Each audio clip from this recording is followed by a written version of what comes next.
G. Welcome back to the Mike Check Show, man. Today's guest is one of the most dominant running backs of his era. I think that's a fact. A Super Bowl champion, man. A Pro Bowler, right? A member of the exclusive 2,000-yard rushing club, man. Please welcome y'all, Jamal Lewis, baby. My man. Appreciate it. Appreciate it. Thank you for taking some time out your day to come hang out with me and my viewers. The way we like to start things off is by asking rapid fire questions. Are you ready? I'm ready. Favorite NFL stadium to play in? Tampa. Ooh. Favorite pregame meal? Steak and potatoes. Oh, that's the first. Oh. Best running back in today's NFL? Uh, uh, Willie Beeman. What's his? Forgot the name of the movie. Willie Beeman. Jamie Foxx. Oh, Any Given Sunday. And last but not least, biggest career highlight? Probably Super Bowl. Super Bowl would be Okay. the biggest career highlight. Yeah. How was that though, JL? Right. You know, coming from where you came from, and now you at the bowl. How is that? Not like what is that feeling, man? Man, you know what? It was crazy because I won a national championship too at Tennessee, but I didn't get a chance to play in that game because I was I know. injured. So ever since that happened, I was like, man, it's sweet, but at the same time, it's bittersweet because I didn't get a chance to play in it. But I was like, you know what? The next thing I do is either win another championship by next year or go try to go win a Super Bowl wherever team I'm with, and that ended up happening. And when that day came, man, it was just like surreal, playing next to Ray Lewis and Shannon Sharp and Rod Woodson and all these cats, you know what I mean? And actually going to enjoy that experience, you know what I mean, through everything that we went through with Ray, with just adversity at the beginning of the season to go in and just finish the second half of the season off undefeated and just dominant and just how we dominated. It was just it was crazy. The biggest thing was when we showed up, man, it was like, hey, we can't leave a loser. That was the biggest thing. Damn. To me, and I'm gonna sound to some people, I'm gonna sound crazy, but to me, it was one of the greatest teams assembled, straight up and down. Oh yeah, I think, man, just being on that team, just a mixture of experience to new guys, and the way that Ozzie Newsome, put that team together. And, they came in 96. But I just knew when I got there, it was like, man, our defense is crazy. We got a great defense. We just need the offense. We need the pieces to the puzzle. And that's why Brian Billick was there as the offensive guru, there to put it together. But while that was happening, our running game was what kind of helped push it, as far as on Oh, offense, 100%. whatever. So just that mixture, man, and just seeing the differences in how they put that team together with, even at the beginning of the season, Coach Billick said, hey, anybody that's won a championship, that's won a Super Bowl, stand up. We had Super Bowl champions all around the room. Guys that went to the playoffs. You got guys all around the room. And then new guys. So it was just a different dynamic, a mixture of how they put that team together and just, at the end of the day, those veterans and that experience, those guys like Ray Lewis and Rod and Shannon, Jonathan Ogden, those guys really were the ones that led that team. Coaches were coaches, but they put it in the hands of that experience in those veterans, and it helped us get to where we accomplished that Super Bowl.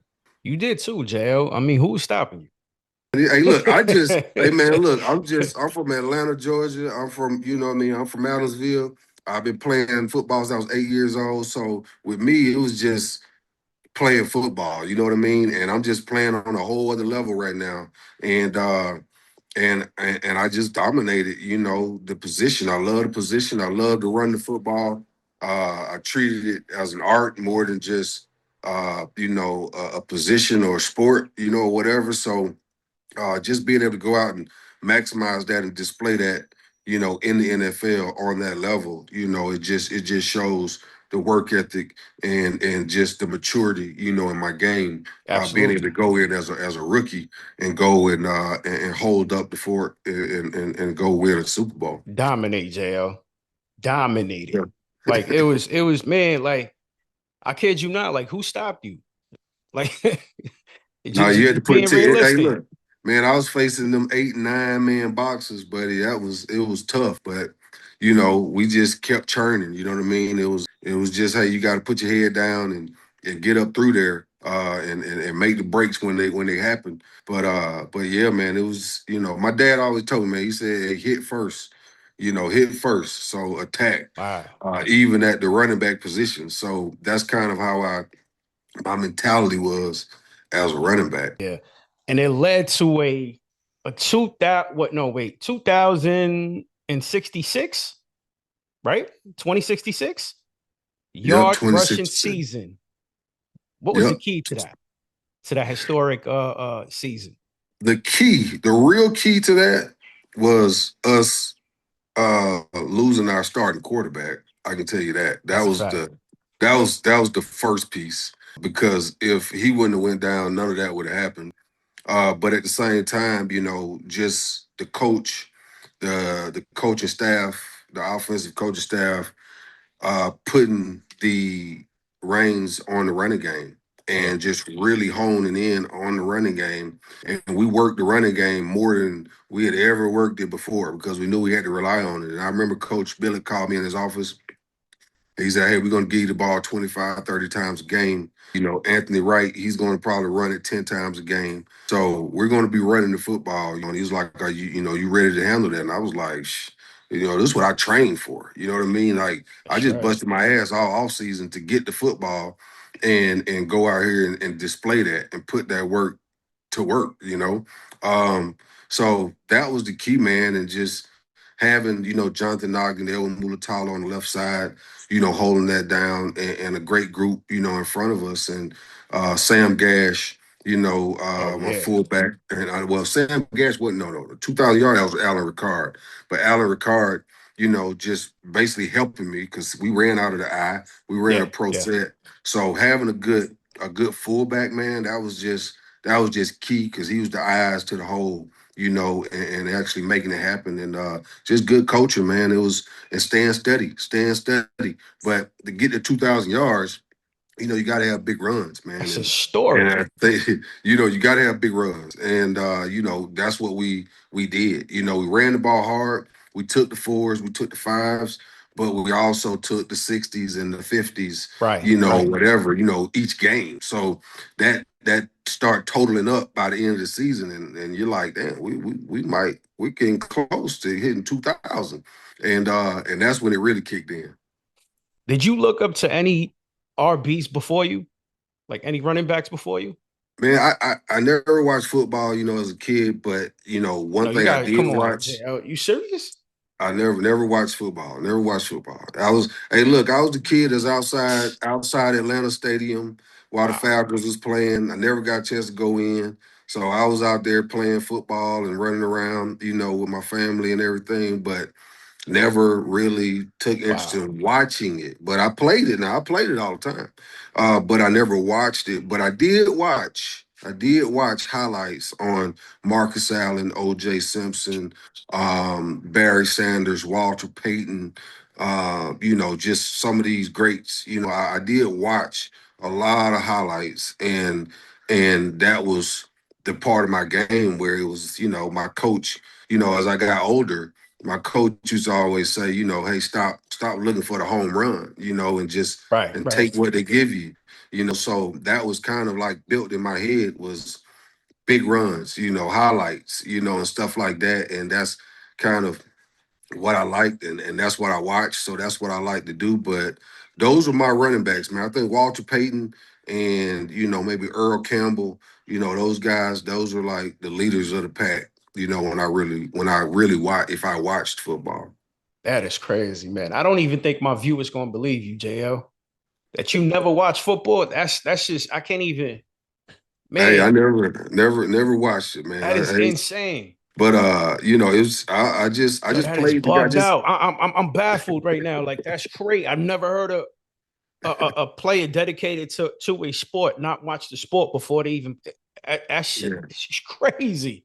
But I always get on my son now. If my son plays, he's 16. I get on him now, like, you don't ever watch football. How you gonna know this, that, and the other? And I'm telling him this, but I know I never did. But I just focused on, I think that helped me though too, man. Because when I got to Baltimore, I didn't know who Ray Lewis was. I knew Shannon because I worked out with him, but I didn't really know Ryan Woodson. I didn't really know a lot of these dudes in the league that we was going to face up, and play.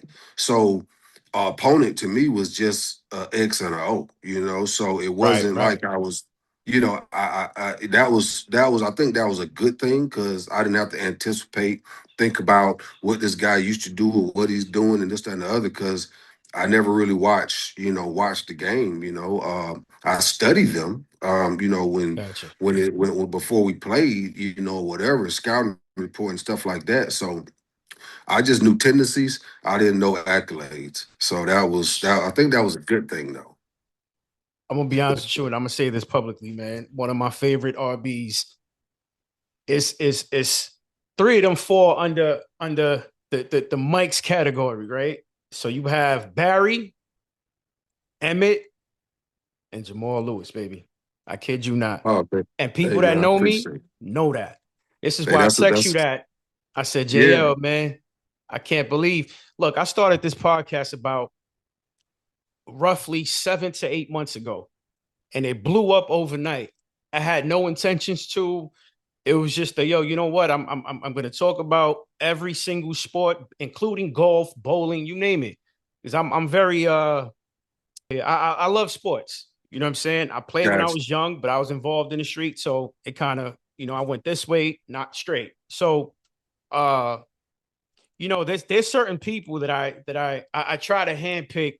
I'm very selective. I'm not gonna go to if I have a chance to speak to Kyrie Irving, cool, no doubt.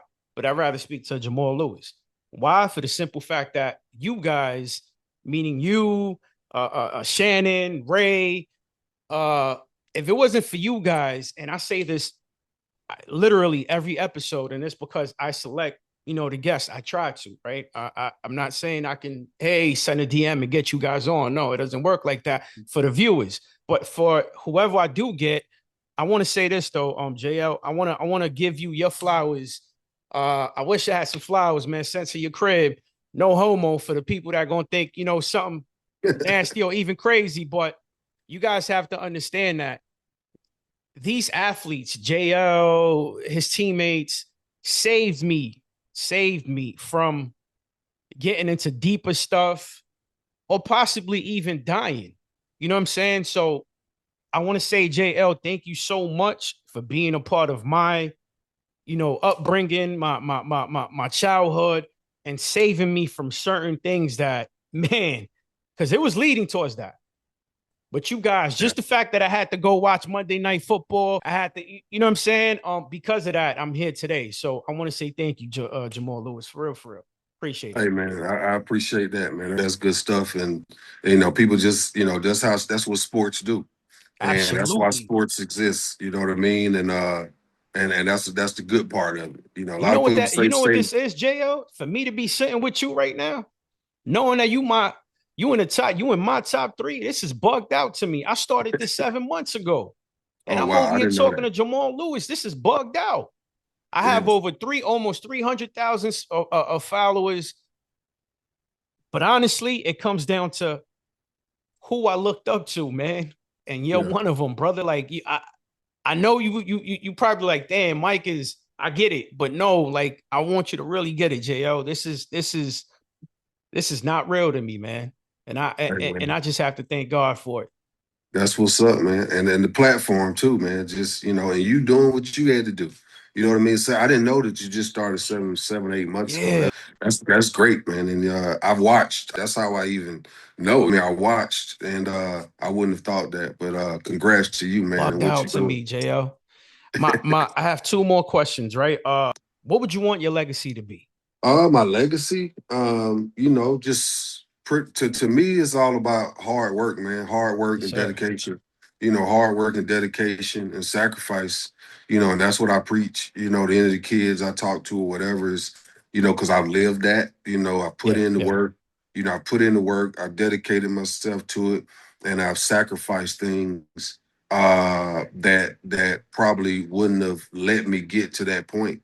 So, I think that's what I want my legacy to be, just somebody that lived by, hard work, dedication, and sacrifice. So that's that. If you okay, so I'm gonna paint this scenario, right? The world is going crazy, chaotic, bugging out, but they waiting for Jamal Lewis to say something, right? And and they waiting for they waiting for you to say something in order for you to save the world, let's say, quote unquote, right? For you to save them from what's going on. What would that be, Jamal Lewis? The end of the What's world. that one message? Like, depending on what you say, the world goes back to normal. What Oh, would wow. that one message be? Stay down if you want to, but stay up. Can you repeat that one more time, please? Stay down if you want to, but stay up. That's crazy. Bro, I don't know. That's just the first thing that come to mind. Stay down if you want to, but I've stay asked up. that question many times, and you know, the responses I get sometimes doesn't make sense. But sometimes it doesn't make sense. If for some reason this will make sense, if you want to, you know, stay, get up, get up, get Yeah, up, get up. yeah, yeah. You Basically, don't know, stay. You got to keep on pushing, man. You know what I'm saying? So I always say, keep it moving. That's my saying. Keep it moving. You know what I mean? amen to Like that. no JL, matter no man, matter no matter what happens, no matter what goes on or whatever, no matter what life throws at you or whatever, it's going to end one day. And if it don't kill you, it only makes you stronger. Live by that and just keep it moving. You know what I'm saying? So stay up. I want you today. I want you to remember this, JL. Right? Out of all my guests, man, this is the one. I told you that. This is surreal. I would have never thought, man, I'll be talking to JL, bro. Man, it brings so much joy, even tears, man, because this was not my intention. You know what I'm saying? My intention wasn't to, speak to no one, and that's that. But it turned out to be literally every single episode I get Yeah, someone on. And it's that's not your typical someone. yeah. It's a great. So I want to say, JL, thank you. Um, we love you in New York, man. You know, you a real one. I appreciate you. Thank you for taking, time out of your day.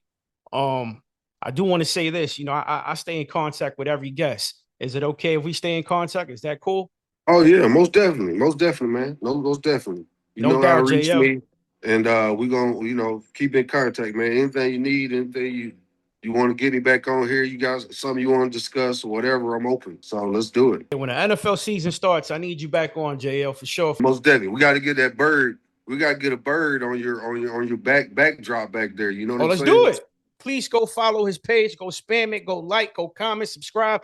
Go follow. Go do whatever you have to do, man. Till the next one. JL, we love you, man. Thank you so much. I appreciate you, brother. Hey man.